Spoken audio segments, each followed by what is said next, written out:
Hello friends, exam hall के YouTube channel में आप सभी का स्वागत है। जितने विद्यार्थी क्लास 10th की तैयारी कर रहे हैं उन सभी विद्यार्थियों के लिए ये वीडियो काफ़ी महत्वपूर्ण है। इस वीडियो में हम लोग हिंदी के कुछ महत्वपूर्ण प्रश्न पढ़ेंगे जो आपके एग्ज़ाम के पॉइंट ऑफ व्यू से काफ़ी मोस्ट इम्पॉर्टेंट है। ठीक है, और ये भी हम लोग पढ़ेंगे कि आपके एग्ज़ाम में जो है गद्यांश और पद्यांश में से कौन सा मोस्ट इम्पॉर्टेंट गद्यांश है उसको भी हम लोग यहाँ पर डिस्कस करेंगे। तो चलिए वीडियो को बिना देरी कर दो, वीडियो को स्टार्ट करते हैं। तो जैसा कि आप लोग यहाँ पे देख सकते हैं, ये है आपका पहला क्वेश्चन और पहले क्वेश्चन में आपको दिया गया है चिंतामणि निबंध संग्रह है। ऑप्शन नंबर ए में है रामचंद्र शुक्ल की, ऑप्शन नंबर बी में है क्या अज्ञेय, ऑप्शन नंबर मतलब कि ग में है महादेव वर्मा और ऑप्शन नंबर घ में है क्या यशपाल। ठीक है, तो देखिए चिंतामणि जो रचना है वो है आचार्य रामचंद्र शुक्ल द्वारा रचित निबंध है। ठीक है, यानी ऑप्शन नंबर आपका जो क वाला है वो करेक्ट हो जाएगा। ठीक, क्वेश्चन नंबर दूसरे को देखिए। क्वेश्चन नंबर दूसरे में दिया गया महादेव वर्मा द्वारा रचित निबंध है। ऑप्शन नंबर ए क में दिया गया है रेती के फूल, ऑप्शन नंबर ख में है श्रणदा और ऑप्शन नंबर ग में है हंस और ऑप्शन नंबर घ में है उर्वशी। तो देखिए महादेव वर्मा के द्वारा जो रचा गया था वो कौन सा रचा गया था भाई, शरणदा रचा गया था, यानी ऑप्शन नंबर आपका जो बी ख है वो करेक्ट हो जाएगा। ठीक है, चलिए क्वेश्चन नंबर तीसरे को देखिए भाई। क्वेश्चन नंबर तीसरे में दिया गया है अपनी खबर किस विधा की रचना है। ठीक है, ऑप्शन नंबर है नाटक, ऑप्शन नंबर ख में दिया गया कहानी और ऑप्शन नंबर ग में है आत्मकथा और ऑप्शन नंबर घ में है उपन्यास। ठीक है, तो चलिए इस क्वेश्चन का आप लोग आंसर बताने की यहाँ पर कोशिश कीजिएगा। तो देखिए अपनी खबर जो रचना है वो आत्मकथा विधा की रचना है जो पांडे वेचन शर्मा की रचना है। ठीक है, पांडे वेचन शर्मा उग्र की रचना है। ठीक है, चलिए क्वेश्चन नंबर चौथे की ओर चलते हैं भाई। तो ये है आपका क्वेश्चन नंबर चौथा। ठीक है, क्वेश्चन नंबर चौथा में क्या दिया गया है, ठूठा आम किसकी रचना है। ऑप्शन नंबर क में दिया गया भगवत शरण उपाध्याय, ऑप्शन नंबर ख में है दिनकर और ऑप्शन नंबर ग में है हजारी प्रसाद द्विवेदी, ऑप्शन नंबर घ में है अज्ञेय। ठीक है, तो देखिए ठूठा जो आम रचना है मतलब ठूठा जो आम रचना है वो भगवत शरण उपाध्याय के द्वारा रचा गया है, यानी ऑप्शन नंबर आपका जो का है वो करेक्ट हो जाएगा। ठीक है, चलिए क्वेश्चन नंबर पाँचवें की ओर चलते हैं भाई। ये रहा आपका क्वेश्चन नंबर पाँचवा। क्वेश्चन नंबर पाँचवा में दिया गया नासिके तो उपाख्यान के लेखक हैं। ऑप्शन नंबर क में है सदल मिश्र, ऑप्शन नंबर ख में है लल्लू लाल और ऑप्शन नंबर ग में है इंसाल्लाह खां, ऑप्शन नंबर घ में है सदा सुखलाल। ठीक है, तो इस क्वेश्चन का आप लोग आंसर यहाँ पर बताने की कोशिश कीजिए। ठीक है, तो देखिए नासिके तो उपाख्यान जो रचना है उसके लेखक कौन है, वो है सदल मिश्र, यानी ऑप्शन नंबर आपका जो क दिया गया है पहला दिया गया है वो करेक्ट हो जाएगा। ठीक है, चलिए क्वेश्चन नंबर छठवें की ओर चलते हैं भाई। तो ये है आपका क्वेश्चन नंबर छठवां। ठीक, क्वेश्चन नंबर छठवां में क्या दिया गया है, त्यागपत्र के लेखक का नाम क्या है। ठीक है, यानी त्यागपत्र जो रचना है उसके लेखक कौन है। ऑप्शन नंबर क में है मुंशी प्रेमचंद, ऑप्शन नंबर ख में है जैनेन्द्र कुमार और ऑप्शन नंबर ग में क्या दिया गया है जयशंकर प्रसाद और ऑप्शन नंबर घ में है क्या सदल मिश्र। ठीक है, तो देखिए त्यागपत्र जो रचना है उसका लेखक है जैनेन्द्र कुमार, यानी ऑप्शन नंबर आपका जो ख में दिया गया है वो करेक्ट हो जाएगा। ठीक है, चलिए क्वेश्चन नंबर सातवें की ओर चलते हैं भाई। तो ये रहा आपका क्वेश्चन नंबर सातवां। क्वेश्चन नंबर सातवां में क्या दिया गया है, क्वेश्चन नंबर सातवां में दिया गया हिंदी की प्रथम कहानी है। ऑप्शन नंबर क में है कफन, ऑप्शन नंबर ख में है ममता और ऑप्शन नंबर ग में है इंदुमती, ऑप्शन नंबर घ में है क्या परीक्षा गुरु। ठीक है, तो देखिए यहाँ पर पूछा है प्रथम कहानी, पूछा है क्या पूछा है प्रथम कहानी, तो कहीं आप लोग यहाँ पे घ मत मारिए क्योंकि ये है प्रथम उपन्यास है भाई। ठीक है, तो हिंदी का प्रथम कहानी जो है वो है इंदुमती, यानी ऑप्शन नंबर आपका घ वाला करेक्ट हो जाएगा। चलिए क्वेश्चन नंबर 8वें की ओर चलते हैं भाई। ये है आपका क्वेश्चन नंबर 8वां। ठीक है, ये है आपका क्वेश्चन नंबर 8वां। क्वेश्चन नंबर 8वां में क्या दिया गया है, रामचंद्रिका के रचयिता हैं। ऑप्शन नंबर क में दिया गया तुलसीदास, ऑप्शन नंबर ख में है केशवदास और ऑप्शन नंबर ग में है मैथिली शरण गुप्त और ऑप्शन नंबर घ में है जयशंकर प्रसाद। ठीक है, तो देखिए रामचंद्रिका जो रचना है उसके लेखक हैं केशवदास, यानी ऑप्शन नंबर आपका जो ख है वो करेक्ट हो जाएगा। ठीक है, तो चलिए क्वेश्चन नंबर 9 की ओर चलते हैं। तो देखिए ये है आपका क्वेश्चन नंबर 9वां। ठीक है, क्वेश्चन नंबर 9वां में क्या दिया गया है, प्रयोगवादी कवि हैं। ठीक है, क्या बोला है प्रयोगवादी कवि हैं। ऑप्शन नंबर क में दिया गया महादेव वर्मा, ऑप्शन नंबर ख में है सुमित्रा नंदन पंत और ऑप्शन नंबर क में निराला, ऑप्शन नंबर घ में है गिरिजा कुमार माथुर। ठीक है, तो देखिए प्रयोगवादी के कवि हैं कौन है भाई, तो देखिए यहाँ पर प्रयोगवादी जो कवि हैं वो हैं आपके कौन, वो हैं गिरिजा कुमार माथुर, यानी ऑप्शन नंबर आपका जो घ में दिया गया है वो हो जाएगा करेक्ट ऑप्शन। ठीक है, चलिए क्वेश्चन नंबर 10वें को देखिए। क्वेश्चन नंबर 10वें में क्या पूछ रहा है, छायावादोत्तर काल का समय माना जाता है। यानी छायावादोत्तर काल का जो समय है वो कितना से कितना माना जाता है। तो ऑप्शन नंबर क में दिया गया 1938 से 1953 ईस्वी तक। ऑप्शन नंबर ख में 1918 से 1951 ईस्वी तक। ऑप्शन नंबर ग में 1925 से 1953 ईस्वी तक, ठीक है। और ऑप्शन नंबर घ में क्या 1953 से 1983 ईस्वी तक, ठीक है। तो देखिए छायावादोत्तर पहले एक छायावादी होता है, एक छायावादोत्तर होता है, अलग अलग होता है। तो जो छायावादोत्तर काल का है उसका आप लोग यहाँ पर आंसर बताने यहाँ पर कोशिश कीजिएगा, ठीक है। तो देखिए फ्रेंड्स, यहाँ पर देखिए हम लोग ये छायावादोत्तर को ये हुआ जो हम लोग शुक्लोत्तर युग बोलते हैं। तो जो शुक्लोत्तर युग की समय सीमा थी, या इसमें ऑप्शन में हमने मतलब लिखते समय इसको ध्यान नहीं दिएगा, तो यहाँ पर आप लोग लिख लीजिएगा। इसका जो समय सीमा होता है, 1936 से होता है, ठीक है। 1936 होता है, कितना होता है भाई, तो 1947 तक होता है ये छायावादोत्तर का, ठीक है। इसको हम लोग क्या बोलते हैं, शुक्लोत्तर युग। तो ये वाला ऑप्शन आपका जो है करेक्ट हो जाएगा। फिलहाल इसमें से कुछ कोई भी सही नहीं होगा, आप ये वाला ऑप्शन कर लीजिएगा, ठीक है। चलिए क्वेश्चन नंबर 11 में क्यों चलते हैं भाई। क्वेश्चन नंबर 11 को देखिएगा। तो क्वेश्चन नंबर 11 में क्या कह रहा है, क्वेश्चन नंबर 11 में बोल रहा है भक्तमाल के कवि हैं। ऑप्शन नंबर क में है भारतेंदु हरिश्चंद्र, ठीक है। ऑप्शन नंबर ख में है सोहन लाल द्विवेदी। ऑप्शन नंबर ग में है रहीम, और ऑप्शन नंबर घ में दिया गया है देव, ठीक है। तो देखिए भक्तमाल के जो कवि हैं, ठीक है, तो जो भक्तमाल के कवि हैं वो हो जाएंगे आपके भारतेंदु हरिश्चंद्र। देखिए भक्तमाल जो रचना है उसको एक कवि और ने रचा है, जिनका नाम है क्या, नाभादास। क्या नाम है भाई, नाभादास। भक्तमाल और अष्टयाम दो रचना है उनकी, उन्होंने भी इस रचना को रचा है, लेकिन वो ऑप्शन में तो है ही नहीं आपके यहाँ पे देखेंगे तो, ठीक है। तो उनके अलावा इसको जो है भारतेंदु हरिश्चंद्र ने के द्वारा भी ये रचना रचा गया है। यानी ऑप्शन नंबर आपका जो ए दिया गया है, क दिया गया है, वो करेक्ट हो जाएगा, ठीक है। चलिए क्वेश्चन नंबर 12 की ओर चलते हैं भाई। क्वेश्चन नंबर 12 की ओर चलते हैं। क्वेश्चन नंबर 12 में क्या दिया है, क्वेश्चन नंबर 12 में बोल रहा है आदिकाल की समय सीमा है, ठीक है। ऑप्शन नंबर क में है 1343 से 1643 ईस्वी तक, ठीक है। ऑप्शन नंबर ख में दिया गया है 1643 से 1843 तक, ठीक है। ऑप्शन नंबर ग में है 743 से 1343 तक, और ऑप्शन नंबर घ में है 1843 से अब तक, ठीक है।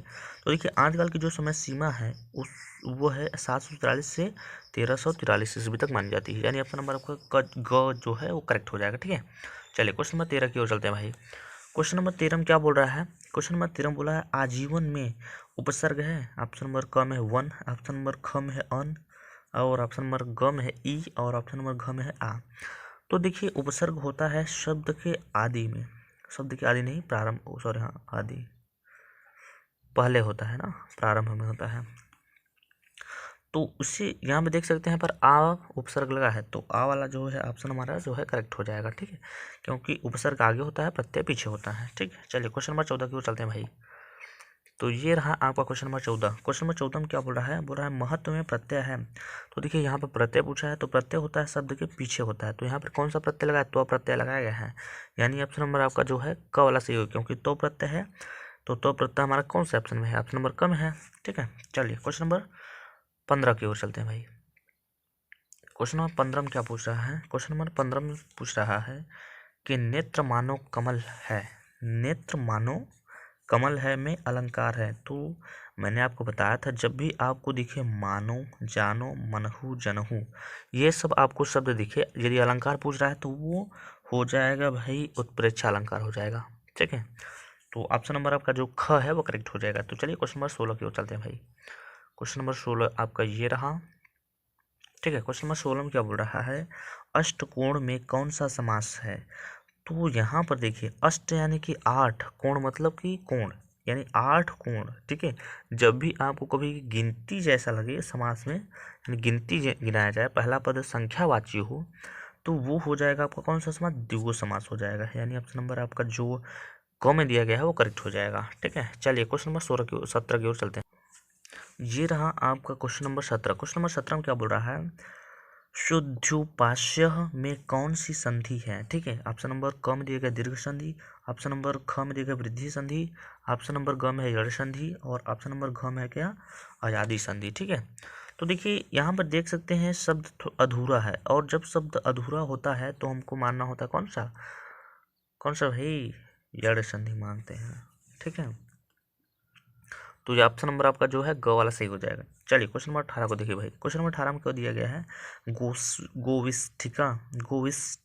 गोविष्ठा का तद्भव रूप है। तो ऑप्शन नंबर क में दिया गया है क्या, गुनी। ऑप्शन नंबर ख में दिया गया गिनती, और ऑप्शन नंबर ग में है गोबर, और ऑप्शन नंबर घ में है कार्तिक। ठीक है, तो गोविष्ठिका को हम लोग, ये तद्भव है, इसका तत्सम है, और तद्भव आपका हो जाएगा क्या, गोबर। ठीक है, इसको हम लोग क्या बोलते हैं, गोमय भी बोलते हैं। इसका गोबर का जो है तत्सम होता है गोमय, ये भी होता है गोमय, मतलब गोबर होता है। ठीक है, चलिए क्वेश्चन नंबर 19 को देखिए। क्वेश्चन नंबर 19 में बोल रहा है आँख का पर्यायवाची शब्द है। ऑप्शन नंबर क में है वाहक वाहन। ठीक है, ऑप्शन नंबर ख में है पावक, और ऑप्शन नंबर ग में है सुधा, ऑप्शन नंबर घ में है क्या, अच्छी। ठीक है, तो देखिए आँख का जो पर्यायवाची है वो अच्छी है, अच्छी अच्छी अच्छी अच्छी, ये संस्कृत का शब्द है। ठीक है, तो ऑप्शन नंबर आपका जो है घ सही हो जाएगा। चलिए अब हम लोग चलते हैं क्वेश्चन नंबर 20 की ओर। ठीक है, क्वेश्चन नंबर 20 में क्या दिया गया है, हास्य रस का स्थायी भाव है। हास्य रस का स्थायी भाव है, आपसे पूछ रहा है। ऑप्शन नंबर क में दिया गया शोक, और ऑप्शन नंबर ख में है रति, ऑप्शन नंबर ग में है हास, और ऑप्शन नंबर घ में है जुगुप्सा। यानी ऑप्शन नंबर जो है, देखिए हास्य रस का जो स्थायी भाव क्या होता है, वो होता है हास होता है। यानी ऑप्शन नंबर आपका का है ग वाला जो है सही हो जाएगा। ठीक है, तो चलिए अब ये तो हमारे है कुछ 20 बहुविकल्पी, क्योंकि इस साल आपके जो है बोर्ड एग्जाम में 20 नंबर के बहुविकल्पी आएंगे, तो हमने 20 नंबर का आपको बता दिया। आई होप आप सभी 20 में से एकदम 19 तो आराम से ही कर पाएंगे, इस जितना भी मैंने क्वेश्चन बताया है। तो 20 में से आप लोग क्या करेंगे, 19 तो आपका हो ही गया होगा। ठीक है, तो चलिए अब मैं आपको बताऊंगा क्या महत्वपूर्ण गद्यांश। चलिए तो गद्यांश की ओर चलते हैं भाई। तो यहाँ पर आप लोग देख सकते हैं कि ये है आपका गद्यांश। ठीक है, जो आपके बोर्ड एग्जाम में 2 गद्यांश पूछे जाते हैं, एक ये रहेगा, एक दूसरा रहता है। ठीक है, तो जिसमें से आपको जो भी आता है उसको आपको करना होता है। ठीक है, तो ये गद्यांश काफ़ी मोस्ट इंपॉर्टेंट है आपके बोर्ड एग्जाम के पॉइंट ऑफ व्यू से। तो चलिए हम लोग इसको पढ़ते हैं, उसके बाद इसको जो है क्या बोल रहा है उसको हम लोग हल करते हैं। देखिए बोल रहा है कुसंग का ज्वर सबसे भयानक होता है, यह केवल नीति और सद्वृत्ति का ही नाश नहीं करता बल्कि बुद्धि का भी क्षय करता है। क्षय मतलब नाश करता है। ठीक है, डिस्ट्रॉय। ठीक है, किसी युवा पुरुष की संगत यदि बुरी होगी तो वह उसके पैरों में बंधी चक्की के समान होगी, तो उससे दिन दिन अवनति, अवनत मतलब नीचे। ठीक है, मतलब उन्नति नहीं होगी उसकी, अवनति के गड्ढे में गिराती जाएगी। और यदि अच्छी होगी तो सहारा देने वाला बाहु, बाहु मतलब भुजा के समान होगी, जो उसे निरंतर उन्नति की ओर उठाती जाएगी। तो ये रहा आपका कुछ प्यारा सा गद्यांश। ठीक है, और गद्यांश में आपके कुछ क्वेश्चंस पूछे जाते हैं, जैसा कि आप लोग यहाँ पे देख सकते हैं। क्वेश्चन अ में पूछा गया है, अ ब स करके होता है ना, तो ऑप्शन नंबर अ में पूछा है क्या, प्रस्तुत गद्यांश के पाठ और लेखक का नाम लिखिए, ये कह रहा है। और ब वाले में क्या बोल रहा है, वो ब वाले में बोल रहा है रेखांकी अंश की व्याख्या। तो आप यहाँ पे देख सकते हैं कुछ जो अंश है या इसका गद्यांश का, वो रेखा उसमें किया गया है। तो जितने भी रेखांकी अंश हैं उन्हीं का आपको क्या करना है, व्याख्या है। देखिए यहाँ पर कुसंग में इस समय कुछ नहीं लगा है, तो आपके बोर्ड एग्जाम में पूरे में नहीं लगा रहा होता है, केवल एक या तो फिर कुसंग इतने में लगा रहा है, किसी वाले में नहीं लगा रहेगा। ठीक है, तो जितने भी अंश जो है गद्यांश का रेखा में लिखे गए हैं उन्हीं का आपको क्या है व्याख्या करना है। ठीक है, और ऑप्शन स वाले क्वेश्चन में क्या बोलता है, युवा पुरुष की संगत के बारे में क्या कहा गया है, मतलब युवा पुरुष संगत के बारे में इसमें गद्यांश में क्या कहा गया है। ठीक है, तो ये फिलहाल रहा आपका गद्यांश। अब मैं इसको कैसे सॉल्व करेंगे आप लोग, कैसे लिखना है आप लोगों को, उसके बारे में बताऊंगा। ठीक है, तो सबसे पहले है हमारा पहला क्वेश्चन, प्रस्तुत गद्यांश के पाठ। ठीक है, पाठ और किसका नाम, लेखक का नाम। तो चलिए इसको हम लोग लिख लेते हैं। ठीक है, तो देख सकते हैं यहाँ पर आप लोग लिखिएगा उत्तर अ और डालिएगा संदर्भ। ठीक है, क्योंकि संदर्भ भी लिखना पड़ता है, संदर्भ गद्यांश और पाठ लेखक का नाम। तो आपको लिखना कैसे, सबसे पहले लिखिएगा संदर्भ, हेडिंग करिएगा अच्छे से। ठीक है, और लिखिएगा प्रस्तुत गद्यांश, क्योंकि ये गद्यांश का है ना, ये गद्यांश है तो हमको लिखना होगा गद्यावतरण या फिर गद्यांश लिख सकते हैं आप। तो प्रस्तुत गद्यावतरण आचार्य रामचंद्र शुक्ल द्वारा लिखित एवं हमारी पाठ्य पुस्तक हिंदी के, ये देखिए नाम इनका जो है काले रंग मतलब काले पेन से लिखना होगा आपको। ठीक है, पाठ्य पुस्तक हिंदी के गद्य खंड में संकलित मित्रता नामक निबंध से अवतरित है। ठीक है, जितना आपको लिखना होगा इतना आप लोग लिखेंगे तो ये आप यहाँ से मिलता है कितना नंबर, 2 नंबर। ठीक है, ये आपका जो है टोटल आता है 6 नंबर का, तो 2 नंबर यहाँ पे मिल गया, 2 नंबर व्याख्या में मिलेगा, 2 नंबर उसका जो क्वेश्चन पूछेगा वहाँ से मिलेगा। तो इतना आप लिख पाएंगे, आई होप आप सभी लोग लिख पाएंगे। तो इतना छोटा सा आपका संदर्भ है, संदर्भ आप लिख लीजिएगा, आपको 2 मार्क्स यहाँ पर क्लियर हो जाएगा। ठीक है, तो चलिए अब हम लोग इसके दूसरे क्वेश्चन यानी रेखांकित अंश की व्याख्या की ओर चलते हैं। अब देखिए रेखांकित अंश की व्याख्या, तो यहाँ पर आपको लिखना होगा ब। ठीक है, क्योंकि ये जो उत्तर है वो ब वाले का है। ठीक है, और ब में क्या बोला था, रेखांकित अंशों की व्याख्या, तो आपको लिखना होगा रेखांकित अंश की व्याख्या हेडिंग करके। उसके बाद अब व्याख्या में क्या लिखना होगा, मानव जीवन में युवावस्था सर्वाधिक महत्वपूर्ण होती है। ठीक है, कुसंगत किसी युवा मनुष्य की सारी प्रगति को उसी तरह रोक लेती है जिस तरह पैरों में फंसा हुआ भारी पत्थर किसी व्यक्ति को आगे नहीं बढ़ने देता है। ठीक है, वरन प्रायः उसे गिरा देता है। ठीक है, और उसे जो है प्रायः गिरा देता है। इसी प्रकार कुसंगत मतलब गलत संगत। ठीक है, कुसंगत में लिप्त मनुष्य का पतन होने लगता है और वह दिन प्रतिदिन माने कि एक एक दिन रोज पतन के मार्ग पर अग्रसर होता रहता है। इसके विपरीत अच्छी संगत, यदि आपकी अच्छी संगत होगी, इसके विपरीत अच्छी संगत हमारे लिए एक ऐसी सुदृढ़ बाह मतलब भुजा, ठीक है, अर्थात सहारा होती है। ठीक है, सहारा होती है जो हमें गिरने नहीं देगी, अपितु उन्नति के पथ मतलब मार्ग, रास्ता। ठीक है, अपितु उन्नति के पथ पर निरंतर आगे बढ़ाती जाएगी और जीवन को शुद्ध, ठीक है, जीवन को शुद्ध, सात्विक तथा उन्नत बनाएगी। तो ये आपको लिख देना होगा इतना। ठीक है, इतना ये भी देखिए आपके बोर्ड एग्जाम में जो है 2 नंबर का आता है। ठीक, कितने नंबर का आता है भाई, तो 2 नंबर का आता है। ये आपका व्याख्या, तो व्याख्या हो गया, मैंने आपको बताया है काफ़ी बेहतर तरीके से यहाँ पर। तो इतना लिखने के बाद अब देखिए क्वेश्चन नंबर एक और है, स वाला क्वेश्चन पूछता है। ये भी आपके बोर्ड एग्जाम में 2 नंबर का आता है।